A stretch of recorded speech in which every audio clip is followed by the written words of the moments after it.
আসসালামু আলাইকুম guys, welcome to my channel. আশা করি আপনারা সবাই ভালো আছেন আর আপনাদের দোয়ায় আমিও ভালো আছি। আজ আমি বানাচ্ছি মোম ডালের চাট, যেটা আপনারা ডাইটেও খেতে পারবেন। তো আগে আমি বেশি তেল না, একটুখানি তেলে আমি একটু পেঁয়াজ দিয়ে দিলাম। পেঁয়াজটাকে হালকা ফ্রাই করার পর মোম ডালটা আমি কালকে ভেজে রেখেছিলাম, সেটাকে আমি দিয়ে দিলাম। দেওয়ার পর আমি একটু নুন দিলাম, নুন আগেই দিয়ে দিলাম। তারপর একটু হলদি, একটু জিরো মরিচ আর একটু ঝালের গুঁড়ো দিয়ে ঝালের গুঁড়ো দিয়ে একটু ভালো করে ফ্রাই করে নিলাম।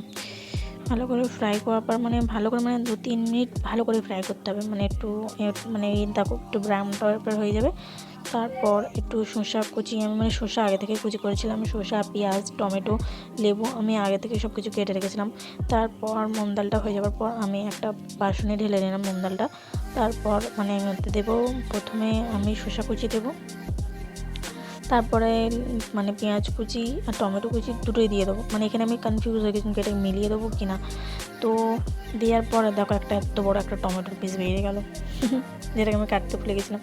তারপরে একটু লেবু দিলাম। লেবুটা কিন্তু অনেক ঠান্ডা ছিল, তো আমি একটু চাপতে একটু প্রবলেম হচ্ছিলো, কি বড্ড ঠান্ডা তো।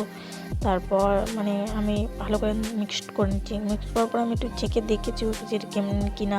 তো একটু টমেটো টাকা ছিল, সেটাকেও আমি দিয়ে দিলাম।